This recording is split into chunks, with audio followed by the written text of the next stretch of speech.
रात के करीब 11 बजे थे। बारिश लगातार हो रही थी। रेलवे स्टेशन पर भीड़ कम थी और प्लेटफॉर्म नंबर 3 पर बैठा एक लड़का बार बार अपनी पुरानी घड़ी देख रहा था। उसका नाम था कबीर।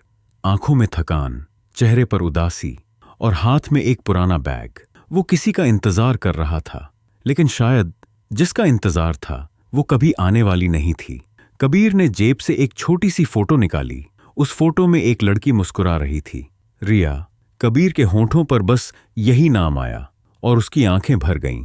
लेकिन ये कहानी यहां से शुरू नहीं होती। कहानी शुरू होती है आज से 5 साल पहले, जब कबीर एक छोटे से गांव में रहता था।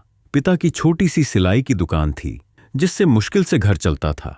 माँ बीमार रहती थीं और छोटी बहन स्कूल जाना चाहती थी, लेकिन घर की हालत इतनी खराब थी कि कई बार फीस भरने के पैसे भी नहीं होते थे। कबीर दिन में कॉलेज जाता और शाम को स्टेशन पर लोगों का सामान उठाता। कई लोग उसे देखकर हंसते थे, अरे कुल्ली बनकर जिंदगी बदलोगे। लेकिन कबीर चुप रहता, क्योंकि उसे पता था गरीब आदमी को सपने देखने का हक तो होता है, लेकिन उन्हें पूरा करने के लिए दोगुनी लड़ाई लड़नी पड़ती है। फिर एक दिन कॉलेज में नई लड़की आई, रिया। शहर से आई थी, अमीर घर की बेटी, लेकिन दिल से बेहद साधारण। पहली बार कबीर से उसकी मुलाकात लाइब्रेरी में हुई। रिया किताब ढूंढ रही थी। ऊपर वाली शेल्फ पर रखी किताब अचानक गिरने लगी और कबीर ने तुरंत हाथ बढ़ाकर उसे पकड़ लिया। रिया मुस्कुराई, थैंक यू। उस एक मुस्कान ने कबीर की पूरी दुनिया बदल दी। धीरे धीरे दोनों दोस्त बन गए। रिया को कबीर की सच्चाई पसंद थी और कबीर को रिया का साथ। रिया पहली लड़की थी जिसने कबीर की गरीबी नहीं, उसके सपने देखे थे। एक दिन रिया ने पूछा, कबीर, अगर तुम्हारे पास बहुत सारे पैसे आ जाएं तो सबसे पहले क्या करोगे? कबीर मुस्कुराया, माँ का इलाज और बहन को बड़ा स्कूल। रिया की आंखें भर आईं। उस दिन शायद उसे सच में प्यार हो गया था। दोनों अक्सर स्टेशन के पास वाली चाय की दुकान पर मिलते। एक कुल्हड़ चाय, 2 लोग और ढेर सारे सपने। रिया हमेशा कहती, एक दिन तुम बहुत बड़े आदमी बनोगे, लेकिन किस्मत शायद उनकी कहानी से खुश नहीं थी। एक रात कबीर घर लौटा तो देखा उसकी माँ की तबीयत बहुत खराब थी। डॉक्टर ने कहा, ऑपरेशन करना पड़ेगा, वरना बचाना मुश्किल है। ऑपरेशन के लिए चाहिए थे 2 लाख रुपए, जो कबीर के लिए 2 करोड़ से कम नहीं थे। उसने हर जगह कोशिश की, लोगों से हाथ जोड़े, उधार मांगा, लेकिन कोई मदद नहीं मिली। और फिर रिया के पिता उसके घर आए। उन्होंने कबीर के सामने पैसों से भरा बैग रखा।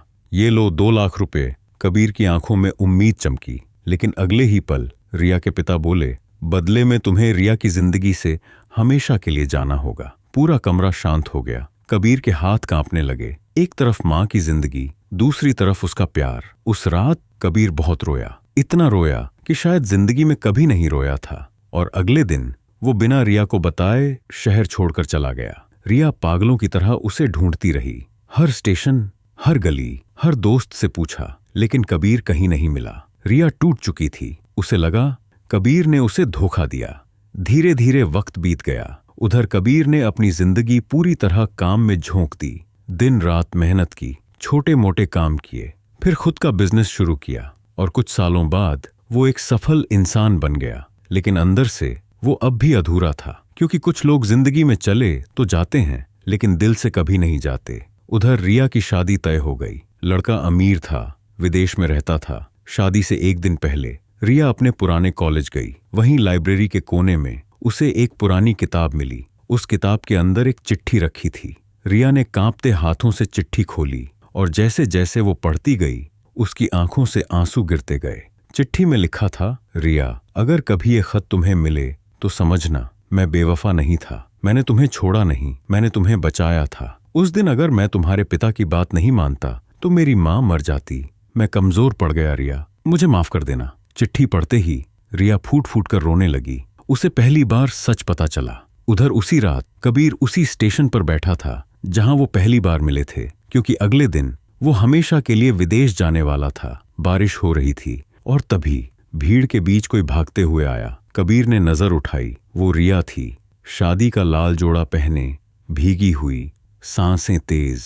कबीर कुछ बोल पाता उससे पहले रिया ने उसे जोर से गले लगा लिया और रोते हुए बोली, तुम बेवफा नहीं थे और मैं किसी और की नहीं हूं। पूरा स्टेशन उन्हें देख रहा था। कबीर की आंखों से आंसू बहने लगे।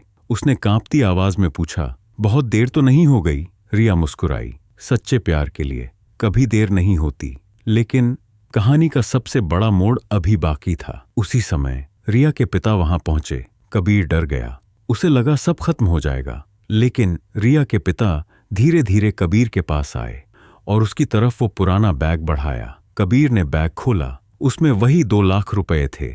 रिया के पिता की आंखों में आंसू थे। उन्होंने कहा, जिस लड़के ने अपने प्यार से ज्यादा अपनी मां को चुना, वो कभी गलत नहीं हो सकता। मैं हार गया बेटा, तुम जीत गए। उस रात स्टेशन पर खड़ी आखिरी ट्रेन चली गई, लेकिन इस बार किसी का प्यार पीछे नहीं छूटा। कुछ साल बाद उसी स्टेशन के पास एक बड़ा हॉस्पिटल बना, और यह हॉस्पिटल रिया की पिता ने बनवाया था, जहां गरीबों का मुफ्त इलाज होता था। और हॉस्पिटल के बाहर लिखा था, कुछ लोग प्यार छोड़ देते हैं ताकि अपनों की सांसें बची रहें। अगर कहानी अच्छी लगी हो तो वीडियो को लाइक करें और हमारे चैनल स्क्रिप्ट सूत्र को सब्सक्राइब करें।